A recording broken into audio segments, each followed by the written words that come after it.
भारतीय संविधान संवर्धन समिती मुख्य समन्वयक कुणाल दयाराम राजगुरू, राज्यसभेचे विरोधी पक्षनेते मल्लिकार्जुन खरगे यांच्या सभास्थळी गोमूत्र शिंपडून होमहवन करणाऱ्या जातीयवादी संविधानविरोधी प्रवृत्तीच्या विरोधात लोकशाही पद्धतीने तीव्र धरणे आंदोलन करण्यात आले होते। हे आंदोलन कुणाल दयाराम राजगुरू यांच्या नेतृत्वात संपन्न झाले। या आंदोलनाला सर्व संविधानवादी पक्ष संघटना, नेते, कार्यकर्ते व नागरिक मोठ्या संख्येने उपस्थित होते।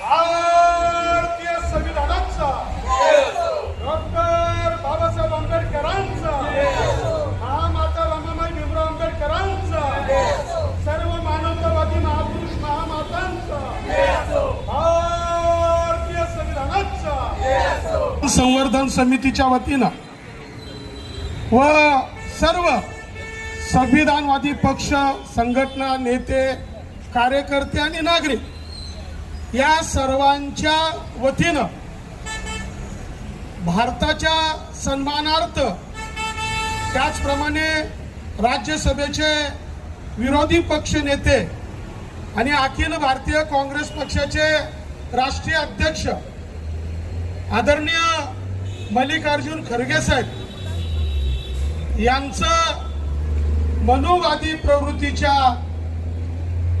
वृत्तीने जो अपमान केलेला आहे, गोमूत्र शिंपडून होम हवन करून, खरं पाहिलं तर आपण सर्वजण या भारतामध्ये गुण्या गोविंदाने राहतो।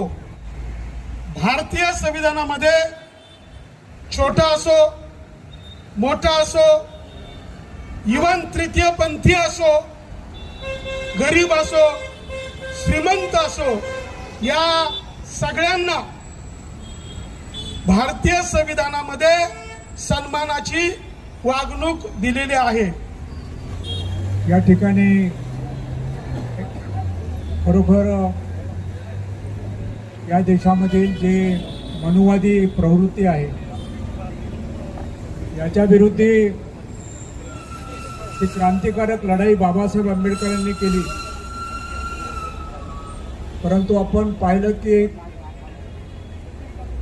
अलीकडेच आदरणीय खरगे साहेबांच्या संदर्भामध्ये जी घटना घडली त्या घटनेचा तीव्र निषेध करण्यासाठी आपण पुणेकर आणि सर्व पक्ष आणि संघटनांचे लोक या ठिकाणी उपस्थित आहे। मी देखील या ठिकाणी मुद्दाम हा प्रश्न अतिशय गंभीर असं मला स्वतःला वाटतं आणि म्हणून अतिशय सुरुवातीलाच अतिशय तीव्र निषेध या मनुवादी प्रवृत्तींचा करतो। खरगे साहेब हे देशामध्ये एक ज्येष्ठ नेते आहेत। संसदीय राजकारणामध्ये गेले 50 वर्ष नेतृत्व करणार, गोरगरिबांचं, अल्पसंख्याकांचं, दलित, पीडित, आदिवासी, भटकेमुक्त, अल्पसंख्याक, मुस्लिम समाजाचं प्रतिनिधित्व त्यांनी या देशाच्या संसदेमध्ये करून इथल्या नागरी वर्गाला, इथल्या सामान्य गोरगरीब माणसाला न्याय देण्यासाठी आपलं संपूर्ण आयुष्य त्यांनी खर्च केलेलं आहे। ते देशामधलं एक व्यक्तिमत्व, एक जबाबदार व्यक्तिमत्व, आणि ते उत्तराखंड मधल्या एका राज्याच्या हल्द्वानी या शहरामध्ये काही कार्यक्रमानिमित्त गेले असता त्या ठिकाणच्या जातीवादी, मनुवादी, RSS ला अपेक्षित असणाऱ्या लोकांनी अतिशय घाणेरडे प्रकार केलेला आहे। नीच प्रवृत्तीच्या लोकांनी खरगे साहेबांचा अपमान केलेला आहे। हा खरगे साहेबांचा अपमान नाहीये, हा संपूर्ण देशातल्या लोकशाहीवादी, संविधानवादी नागरिकांचा अपमान आहे। महामातांना इथे अभिवादन करून आज खरं तर चांगला दिवस आहे का वाईट दिवस आहे याची खरं तर आपण सगळ्यांनी जाण घेतलीच पाहिजे. नरेंद्र दाभोलकर साहेबांचा आज खरं तर 10 वर्ष त्याला कंप्लीट झालेलं आहे. त्यांची हत्या करण्यात आली होती आज. आणि आपले सर्वांचे तरुणाचे त्यावेळेस विजनरी एक्स PM आपले जे होते ते राजीव गांधी साहेबांची आज जयंती आहे. आज कोणी जन्माला आलं तर आज कोणी या देशातनं गेलेले, पण हे का गेलेत, कसे गेलेत ह्याच्यावरती आपण चिंतन करणं फार गरजेचं आहे. राजीव गांधी साहेबांचं पण या देशावरती खूप मोठं बलिदान आहे आणि खूप मोठं रक्त त्यांचं ह्या पूर्ण गांधी खानदानाचं तसं बघायला गेलं तर आज खूप मोठ्या प्रमाणामध्ये त्यांचं रक्त परंपरापासून गेलेलं आहे. महात्मा गांधी साहेब असतील, इंदिरा गांधी मॅडम असतील, राजीव गांधी साहेब असतील, पण आज ते संघर्ष एकमेव राजीव गांधी साहेब आपले राहुल गांधी आज ते नेतृत्व करत राहिले. पण हे सर्व करत असताना अनुसूचित जातीचा मला पुणे शहराचा अध्यक्ष 12 तारखेला ती घोषित झाली. पण या कार्यक्रमामध्ये मला आता आज खरं काय सांगायचं असेल तर या कार्यक्रमामध्ये, या आंदोलनामध्ये ज्या लोकांनी आपलं पूर्ण जीवाचं रान एक करून चळवळ सांभाळली, पक्ष सांभाळला, असे आमचे उल्हासदादा पवार साहेब यांचं इथं आगमन झालेलं आहे. त्यांचं मी खरं मनापासून कौतुक करतो. त्याचं कारण असं आहे का आज त्यांच्या मिसेसचं BP पण डाऊन झालं होतं तरी सुद्धा ते या कार्यक्रमाला आलेले. हे फार महत्वाचं आहे. नाही सर, तुम्ही लोकांनी क्रांती केलेली आहे आणि आजपर्यंत करतात. आमच्यासारख्या तरुणाला लाजवण्यासारख्या गोष्टी करतायत तुम्ही आज पण तुमची एनर्जी दाखवून. वसंतदादा साळवे साहेब जे दरवेळेस आमच्या राजगुरू कुटुंबाच्या बरोबर पाठीशी असतात, कुठलाही कार्यक्रम असू द्या त्यांचं दरवेळेस आमच्यासाठी योगदान असते आणि म्हणून त्यांचं पण इथे मी मनापासून कौतुक करतो. आज एवढ्या या वयामध्ये पण त्यांच्यासारखं घेण्यासारखं खूप आहेत. गायकवाड साहेबांचं पण इथं आगमन झालेलं आहे, त्यांचं पण मी खूप मनापासून कौतुक करतो. आणि मोरदरे साहेबांचं नानांपासून ते आजपर्यंत ते दरवेळेस आमच्या कुटुंबाबरोबर राहिलेले आहेत. नानांचं आंदोलन असू द्या, जयंती असू द्या, त्यावेळेस त्यांचं खरंच मोठं योगदान होतं. या आंदोलनामध्ये सर्व आमचे बंधूंनो आणि भगिनींनो, शैलेंद्र मोरे साहेब तुम्ही आहेत, आज त्याच्यामध्ये पुढाकार घेतला म्हणून आपण इथपर्यंत पोहोचलो. संग्राम राऊत साहेब तुम्ही पण ह्यावेळी आपल्या घराचं माय आहे म्हणून त्या हिशोबाने तुम्ही एकत्रपणे काम केलं, त्यासाठी मी तुमचं कौतुक करतो. खर तर आंदोलन घेण्याच्या माग उद्देश एकच होता का या 15 तारखेला आपण 80वा स्वातंत्र्य दिवस साजरा केला.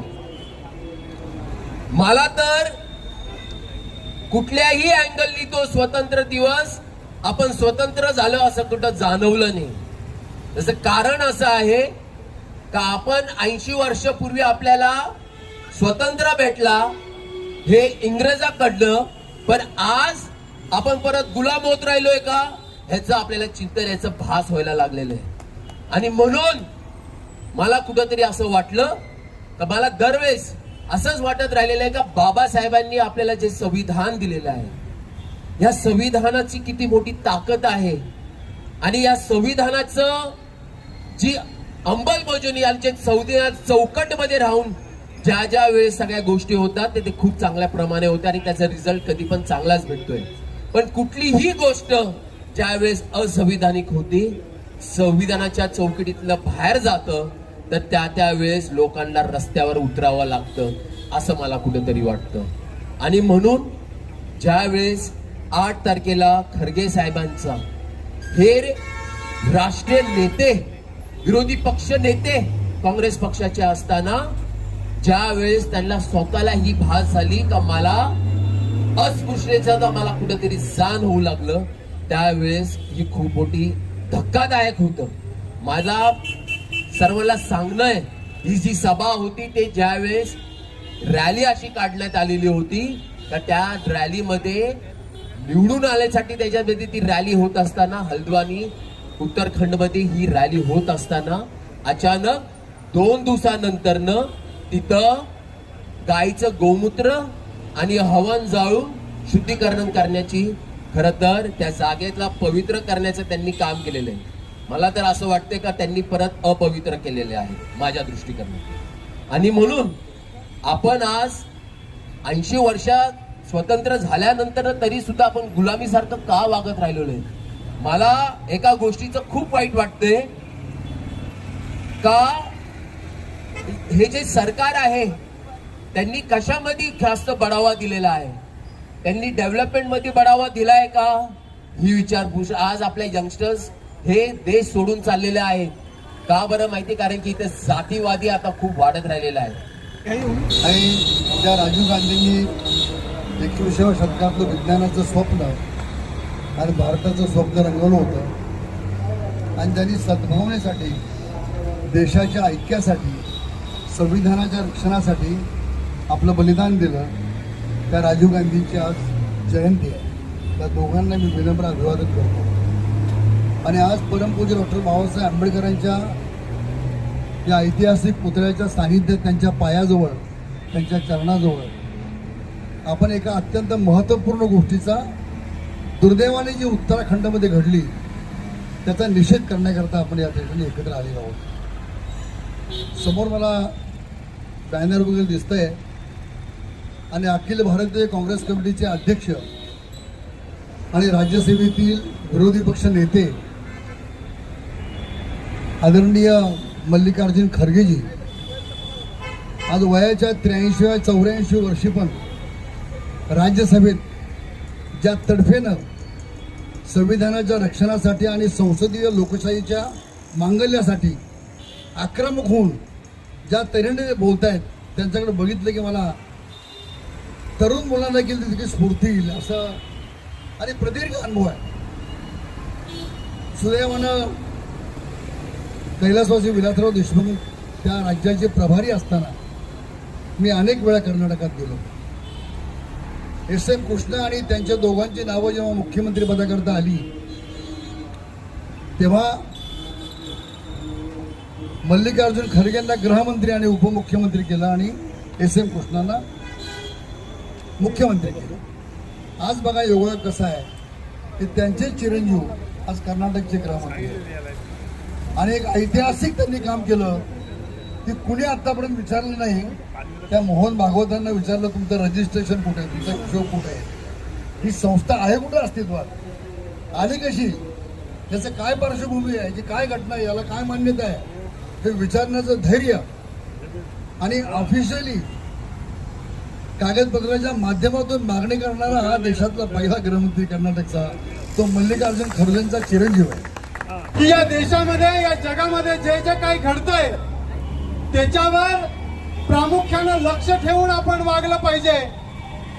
हे जे बीजेपी सरकार या देशामध्ये आलेलं आहे ते आल्यापासून त्यांचा अजेंडा आहे 2026 मध्ये त्यांना या देशाची घटनाच बदलायची होती. म्हणून त्यांनी त्यांचे काही बगलबच्चे आमदार खासदार असे सोडले होते की ते उघडपणे या ठिकाणी म्हणायचे की आपकी बार 400 पार. परंतु जेव्हा ही गोष्ट सर्व दीनदलित संविधानावर प्रेम करणाऱ्या मतदारांच्या लक्षात आली तेव्हा त्यांनी त्याच्या विरोधात मतदान करून अल्पमतात त्या सरकारला या ठिकाणी यावं लागलं.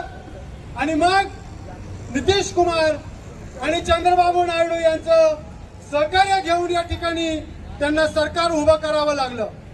त्यांच्या लक्षात आलं की संविधानाला हात घालणं एवढं सोपं नाहीये, संविधानाला हात घालणं एवढं सोपं नाहीये.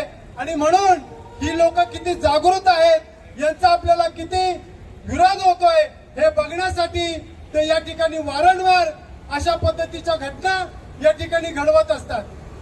आता खरं पाहिलं तर देशाचे विरोधी पक्ष नेते आणि काँग्रेसचे अध्यक्ष यांच्या संदर्भात जी घटना घडली त्या रामलीला मैदानावर त्याचा निषेध करण्यासाठी आपण या ठिकाणी जमलोय. आता माझ्या आधी उल्हासदादा पवारांनी अत्यंत सविस्तर सगळे भूतकाळ काळातले संदर्भ देत हे आंदोलन कसं आणि किती महत्वाचं आहे हे आपल्याला सांगितलेलं आहे. मी या ठिकाणी एक 2-3 गोष्टीचा मुद्दाम उल्लेख करतो की आता काय परिस्थिती आहे. असं आहे की मी आत्ता पुणे कमिशनर ऑफिसला एक निवेदन द्यायला गेलो होतो. त्या ठिकाणी मोठ्या प्रमाणात ख्रिश्चन समाज जमा झाला होता त्यांचे काय प्रश्न घेऊन. साधारणतः तुम्हाला मला आणि आपल्या सगळ्यांना कल्पना आहे की ख्रिश्चन समाज हे असं काय आंदोलन निवेदन याच्यात फारसा काय सहभागी नसतो, पण त्यांना सुद्धा या देशामध्ये मनुस्मृतीला मानणाऱ्या विचाराचं सरकार देशात आणि महाराष्ट्रात असल्यामुळं याचा प्रत्येक संविधानवादी भारतीय राष्ट्रग्रंथाला मान्यता देणाऱ्या आणि त्या ग्रंथाप्रमाणे जगणाऱ्याला त्रास होतोय. हे आपण धरणं आंदोलन कुणालजींनी सुरुवात केलेली आहे आणि या कार्यक्रमाला सर्व मान्यवर माडगूळकर साहेब, पवार साहेब सर्व या ठिकाणी आलेले आहेत. काल नाणीने आणि कुणालने फोन केला, विषय चांगला आहे आणि म्हणूनच मी या धम्मपीठावर आलो आहे. ते पूर्णतः धार्मिक कार्यकर्ता. नानांसोबत आम्ही कुठेही दुसरीकडे जरी होतो RPI, पण मात्र नानांसोबत एक दिलाने आम्ही एकत्र काम केलेलं आहे. नाणींसोबत सुद्धा त्या प्रमाणात एक दिलाने काम केलेलं आहे. विषय अत्यंत महत्त्वपूर्ण आहे. डॉक्टर बाबासाहेब आंबेडकरांनी जी मनुस्मृती जाळली 25 डिसेंबर 1927 साली, ते पूर्ण अवलोकन करावं, सर्व समाजाने अवलोकन करावं की बाबासाहेबांनी ती मनुस्मृती का जाळली. त्याचं जर अवलोकन केलं तर मात्र या देशातील ब्राह्मण सोडून OBC, मराठा सर्व समाजाला कळेल की बाबासाहेबांनी मनुस्मृती योग्य जाळली. त्याचं निरीक्षण करा, वाचा. दुसरा भाग आहे डॉक्टर बाबासाहेब आंबेडकरांच्या समाजावर जो अन्याय अत्याचार झालेला आहे आणि म्हणून डॉक्टर बाबासाहेब आंबेडकरांनी या देशाला भारतीय संविधान दिलं. हीच आमची राज्यघटना आहे.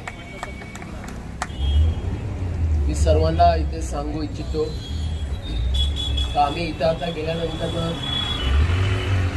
जे ज्योती कदम मॅडम होत्या कलेक्टर, त्यांनी आपलं निवेदन स्वीकारलेलं आहे आणि त्या संविधान समितीचं त्यांनी खूप कौतुक केलं. त्याचं कारण असं आहे का हे पहिलंच निवेदन असं त्यांच्यापर्यंत गेलेलं होतं आणि त्याच्यामध्ये जे दोषी आहेत त्यांच्यावर कारवाई होणार असं त्यांनी आपल्याला आश्वासन दिलेलं आहे. आणि म्हणून मी सर्वांचं मनापासून कौतुक करतो. तुम्ही सर्वजण इथं आलात वेळात वेळ, सकाळपासून तर संध्याकाळ आता दुपारपर्यंत तुम्ही असेच रामले.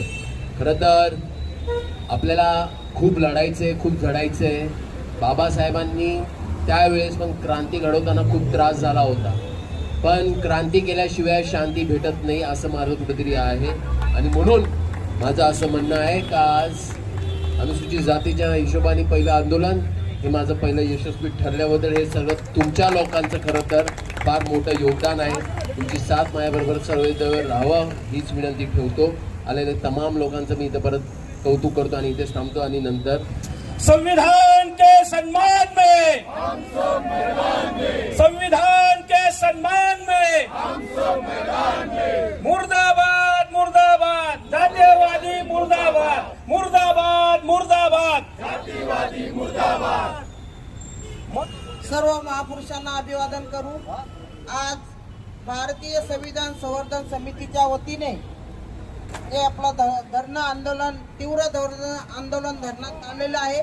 त्या कार्यक्रमाला आपण सर्वजण आलात आणि खरं वास्तविक हे 2 दिवसातच आपण हा पुढाकार घेऊन आंदोलन तीव्र धरणे आंदोलन केलं आणि आपण या सर्व आंदोलनाला उपस्थित राहिले आणि सर्वांनीच आपले मनोगत व्यक्त केलं त्याबद्दल मी तुमचं सर्वांचा आभार मानते. आणि इथून पुढे जसं नानांनी कार्य केलं, जसं मी केलं, इथून पुढे जसं नानांनी कार्य केलं तसंच त्यांच्या पाऊल ठेवून कुणाल देखील असंच काम करल आणि तुमची सर्वांची ताकद त्यांच्या पाठीशी राहो हीच तुम्हाला नम्र विनंती करते. आणि कधीही आपण सातत्याने हे आंदोलन असं आपण कोणताही कार्यक्रम त्याच्या मार्गदर्शनाखाली आपण घेत राहूया. आणि तुमचा सर्वांचा साथ त्याच्या बरोबर असल्याबद्दल सर्वांचा मी आभार मानते आणि इथेच थांबते. जय भीम, जय महाराष्ट्र, जय भारत.